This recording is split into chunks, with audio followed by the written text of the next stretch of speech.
It's your boy Manny James Games. I am back with yet another Super Bowl video. Yes, you said it right. I know the last time you saw me do one of these was over 4 or 5 years ago. Actually 4.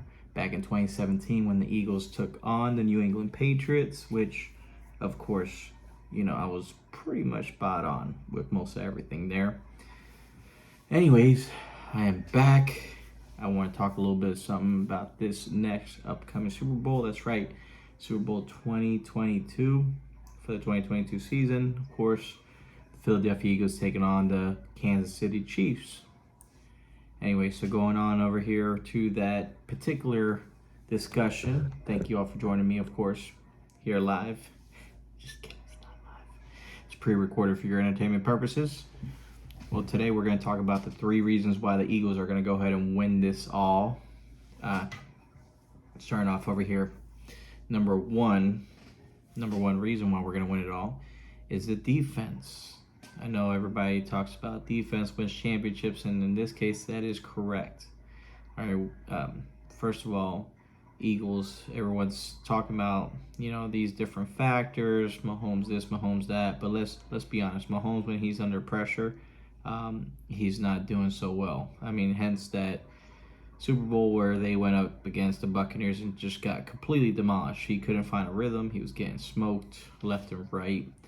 And as you can imagine, it's going to be the game plan for the Eagles going in, setting that blitz. One thing that the Eagles did obviously excel at was blitzing, getting sacks with only a 4-man front. So that means no additional blitzers. We had about 51 sacks this season with just sending a 4-man front, which was number 1 in the league by far. As you can imagine, the second most sacks in the league this year were total sacks for team sacks were 55 by the Kansas City Chiefs. So as you can imagine, for the regular season, us having 51, just our 4-man front sacks happen to be the second highest sacks in the league at that particular regular season. So as you can imagine, we're going to go ahead and send it in. The reason why you can't send many guys over there is because Mahomes will pick you apart. Everybody knows he's the MVP, right? And even with a bunch of little pieces of wide receivers here and there, he managed to get himself this far and still have the season that he did. So kudos to him. And of course, Mr. Andy Reid, right? And then of course, number 1 target, Travis Kelce. And that leads me to what I wanted to talk about. So obviously the key to shutting down the Chiefs, you have to contain Mahomes. And of course, you have to go ahead and shut down Travis Kelce. That is easier said than done, of course. Travis Kelce is one of the best tight ends in NFL history. We all know that. But did you also know that James Bradbury, when the Giants played the Chiefs last year, held Travis Kelce 4 receptions for like 26 or 50 yards or something like that for the entire game? So as you can imagine, I don't know if they're going to be shadowing him, but I can imagine they're going to have a constant double team on him, which of course Chiefs all year long have been trying to take advantage of that. They'll drop the ball deep to, of course, Valdez-Scantling or McCall Hardman. In this case, we all know Valdez-Scantling has those butterfingers, right? Like under pressure, he's going to drop it. So I can imagine, big play Slay, putting some clampers down on him and him getting trapped, getting stuck, right? Forcing Kelce to beat us. And then with Kelce, of course, C.J. Gardner-Johnson, our box safety or Swiss Army knife, he's going to be all over the field. He's going to be the key to taking Kelce away because they're going to have a cornerback on him, of course. I wouldn't do Maddox either because Maddox is going to get cooked. He's 5'9", Kelce's 6'2", big man. He won't be able to. He'll body him all game. So we need to have somebody like Bradbury on him, and with the help over the top. But regardless, whatever they do to shut down that game plan, what they are going to probably do is they're going to play a lot of zone, of course, up front, which Mahomes is good at destroying. But the whole premise is keep the zone up close because when they're sending that blitz in, Mahomes is going to have to dump it off to somebody in that short gain. And honestly, that's how the Chiefs have been playing. They've been dinking and dunking, Kadarius Toney, Jerick McKinnon, like all these guys are just, they're catching passes out of the backfield or the swing or down short, or of course Kelce right inside. And they haven't had as many explosive plays this year without Tyreek Hill. So that is the one thing I would say, the Eagles are going to try to force, is to make sure that they, of course, keep everything underneath, right? Because it's, anything deep, it seems like the Kansas City Chiefs are not the same team they once were, or last year, right? Which I'm sure they're going to address this offseason. But that being said, the secondary is going to be key because we have to shut down Kelsey and we have to force Mahomes to beat us, right, under pressure. Obviously, the most important, that was the second most important thing, but the number one most important thing for the defense is the defensive line. As I mentioned earlier, top in the league for pressure, number one in the league for sacks. It wasn't even close. We were at 70 sacks for the season, or 72 sacks for the regular season. And then going into the playoffs, we're at 78 already. So as you can imagine, we're getting after that quarterback. We had 4 guys with over 10 sacks. Brandon Graham had 12. Fletcher Cox had 11. Vernon Hargreaves I think he had 12 as well. Your boy Hassan Reddick, he had 16 and a half. So he had a great season, right? And Defensive Player of the Year finalist. So he was no slouch. Of course, Fletcher Cox with 10. So, there's a lot of guys there. And Josh Sweat with another 10. So you have a bunch of guys there that are putting pressure. 5 guys over 10 sacks this season.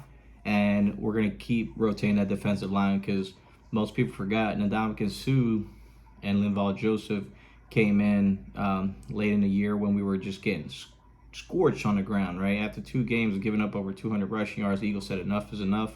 They signed these 2 guys off the street. And, man, we have been the best team in the league ever since. Those 2 guys only play like 35% of the snaps, but man, are they clutch? And they're those gap fillers, right? You can't really run on Linval Joseph and Ndamukong Suh. Not to mention Ndamukong Suh has that bad blood with Mahomes, so you can imagine those guys are gonna be fired up playing their best football. But that being said, that's gonna be the reason why we're gonna win, is because those guys have to do their job and they're gonna have to pressure Mahomes in and out. And that's how they're gonna, how we're gonna end up taking that part of the game. Second thing I want to discuss is, of course, the offense.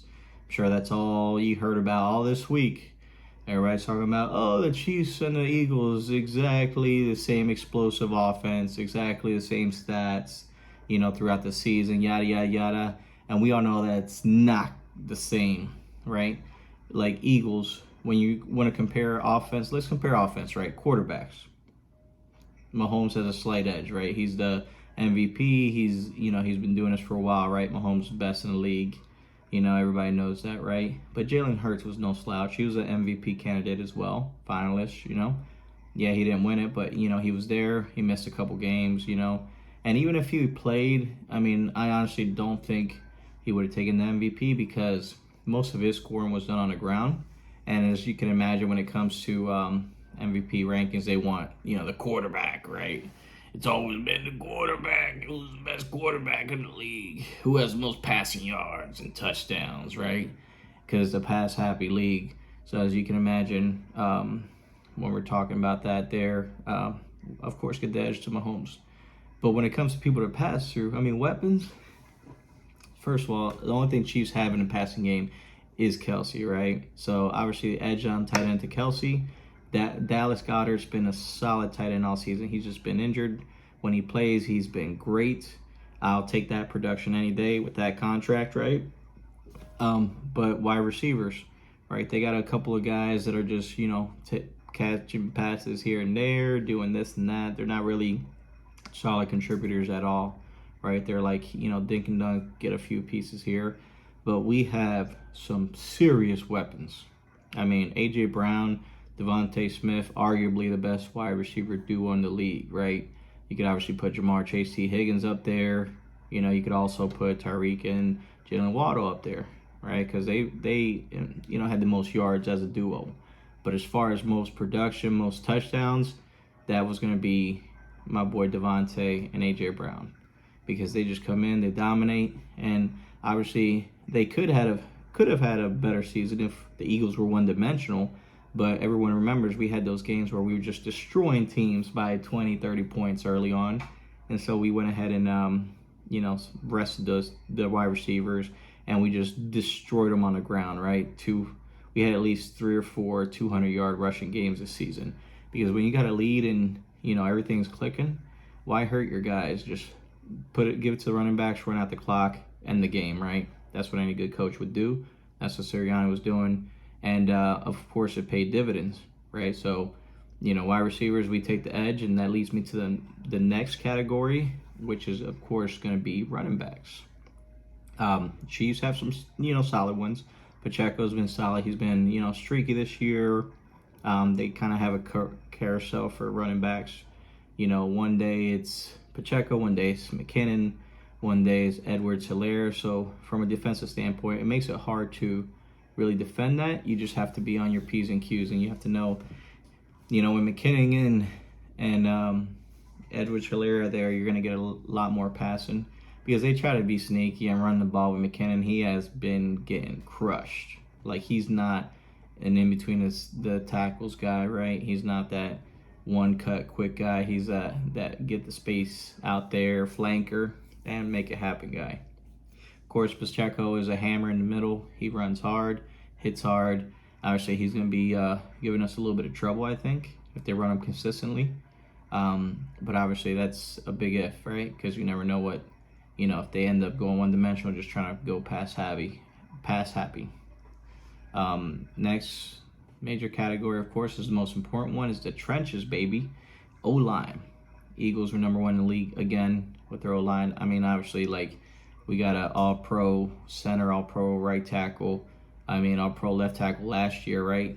Jordan Mailata. He could have been, he had ups and downs this year, but he's really getting his stuff together right now when it matters, which is, of course, here the second half of the season. I mean, if you guys don't remember, last week he just demolished Nick Bosa.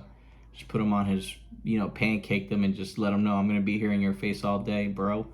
And guess what? He was, because your boy Nick didn't even have a sack or a tackle last week. He got completely shut out. And then not to mention, Kelsey obviously playing as long as he has, staple on the team, the leadership, the drive, the desire, the veteran leadership. So he's going to be there to help us get through there. Same thing with Lane Johnson. He was here on the Super Bowl team. And, man, that guy's playing through a tear in his groin. I mean, that's a savage right there. 6'5", 350 pounds, just pure lean muscle. Like, if you see Lane Johnson, that guy doesn't have a single shred of fat on him. He's just a big dude.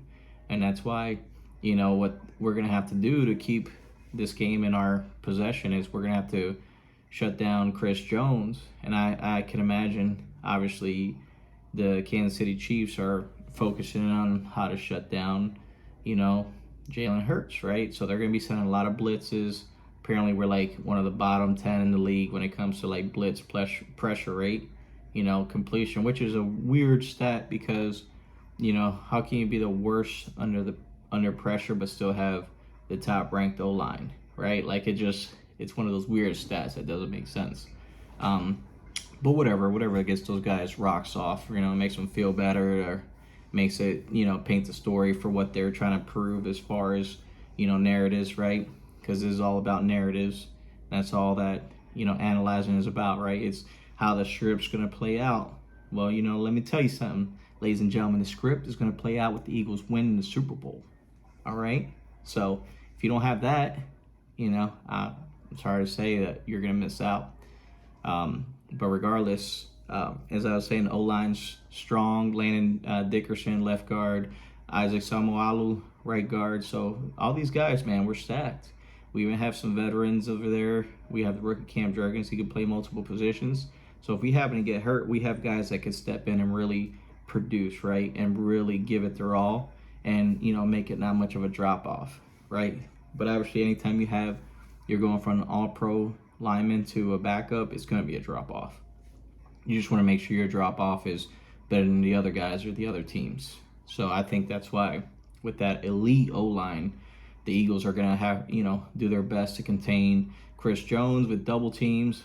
They just have to make sure they communicate, get the blitz assignments correctly, because I can imagine Kansas City is going to be sending a lot of blitzes to try to disrupt us or stop the RPO, right, and slow down our momentum.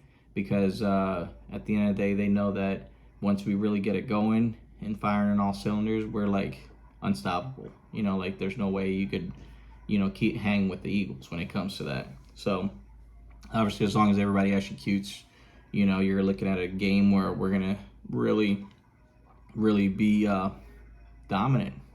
You know, that's the best word for it, is dominant, right? Because if you fire on those first two, you know, on defense, you know, everything's clicking on offense. There's no one that can stop them. And obviously, the third most important factor I think the Eagles have in their favor when it comes to winning this is motivation. I mean, you know, you got all kinds of storylines, right? Like, I don't buy into the whole Rocky statue thing. Not superstitious, even though I'm making another video because we won the last time I did it. Just kidding. You've seen Silver Linings Playbook, you know what I'm talking about. My friends tell me I'm the Robert De Niro of this house, which is kind of true now, because unfortunately on game days I do not wear my team apparel, because apparently we lose when we do. So I wear it all week, rock it all week, even wear the colors on game day, but I cannot wear the actual logos because I'm gonna screw my team. That plus I got a grill, so you're gonna see my lineup tomorrow. If any one of you sees my social media, I'm gonna post some pictures. I'm doing some ribs, some flank, you know, some skirt steak, carne asada, hooking it up some arroz con gandules for my Puerto Ricans out there. What's up? And then some other sides and stuff like that. So it's gonna be pretty good. But anyways, going back to the motivation, Sirianni's playing versus his former mentor and coach, Andy Reid. Sirianni was fired from the Kansas City staff back in 2000. I want to say it's 2012, 2011. Not exact. Don't fact check me on that because I know I'm wrong.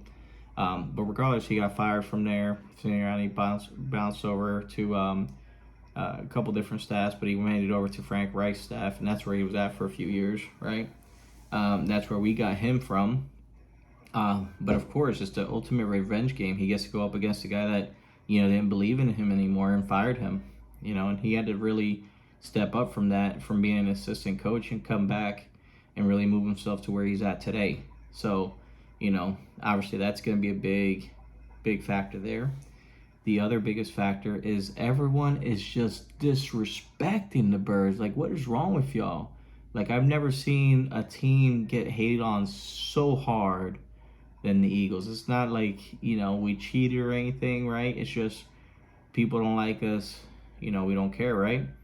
Prime examples are all these 49ers players just keep hating on the Eagles. Oh, the game would have been different at this, and that. You know, if we had, you know, O.J. Simpson running the ball, and we had, you know, Joe Thomas at left tackle, J.J. Watt on the D-line, and if we had, you know, John Madden coaching us, we would have won that game. Like, I don't want to hear that crap.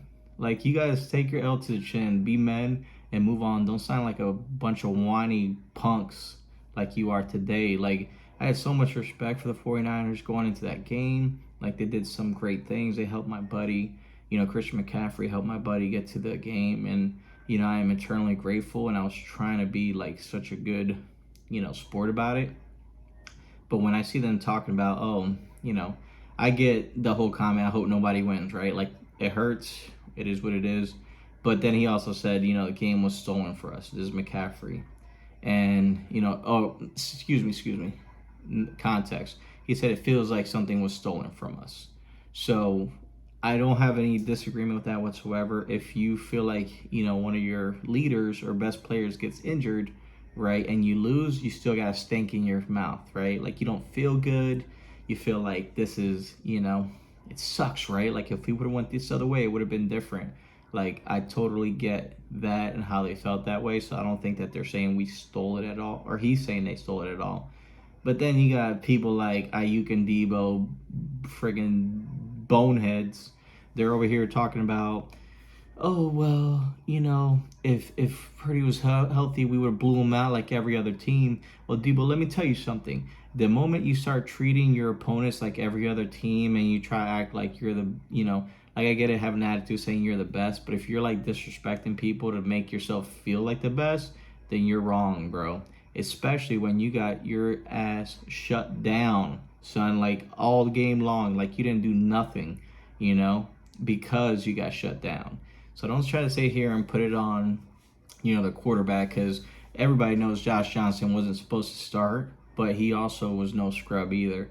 I mean, I seen him spot start last year for a couple weeks for the Jets, and he actually has some good games, right? It's cold, straight off the bench, like third string quarterback came into the game and actually put up a serviceable stat. But you can't control injuries. I mean, and the Eagles just freaking went out there. Pass rush was vicious. They were putting, everybody keeps talking about tight ends on, star DNs. And, they ended up running through there and just completely demolishing, Purdy and Johnson, knocking him out of the game. It wasn't malicious. It was just, a bang bang play. That's football, right? It's a contact sport. It's a violent sport. People are going to get out there. They're going to get hurt. They're going to run fast. These guys are 250, 280 pounds running 4.4s. Like, these are insanely athletic humans. Like they're not regular people. These are, phenomenal athletes. So when it comes to that, injuries are going to happen.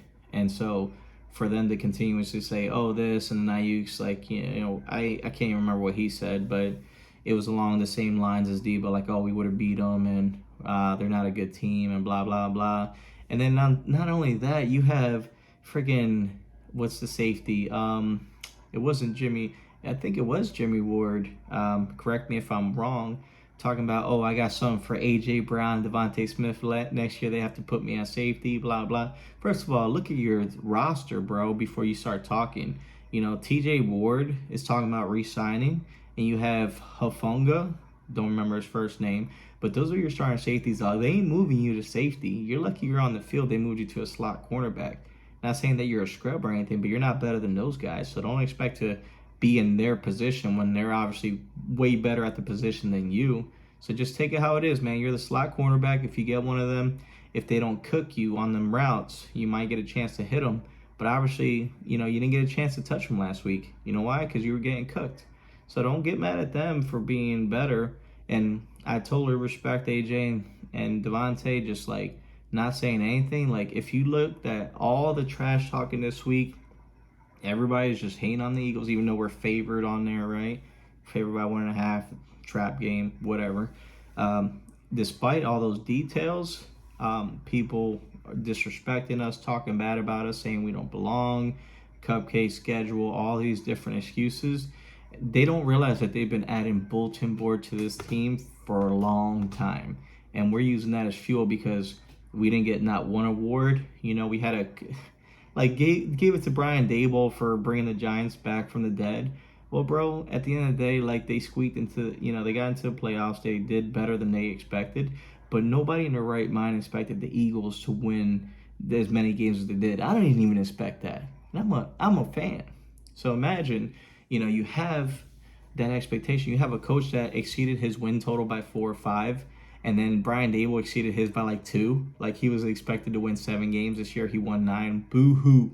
Who cares, right? Like you have a guy that won 4, over his expected of 12, right? And then he took our team, obviously as a first seed. So I know postseason success has nothing to do with coach of the year, but just the fact that we kept the 1 seed should have been enough to let him know, man, this guy who people were laughing at last year, saying he was unqualified and hating on, ended up taking his team to be the best. Like that says something. But that's a snub, right? I consider Mahomes won MVP fair and square. I don't think Hurts was the top guy for that, but I do think he was the second best guy in the league. So that says something there.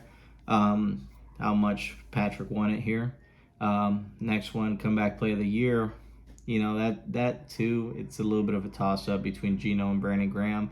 Graham came back from Achilles injury, man. He came back and really played. But I think the reason why Geno does get the edge is because, nobody expected Geno to actually even win games this year.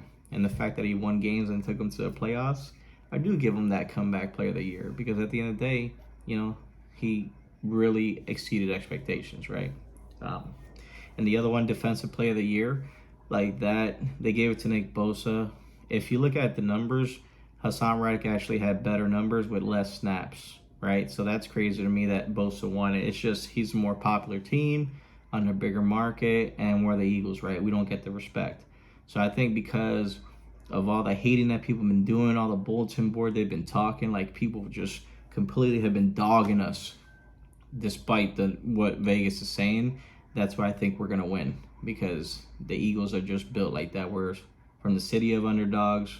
We're always getting hated on, but Midnight Green runs deep in the city. Like, I don't know if you guys saw it, but just yesterday, somebody got married, or today, somebody got married wearing an Eagles dress downtown Broad Street. Like, it was, if you're on social media, you're gonna see it's hilarious, right? Like, that's Philly. It's tacky, right?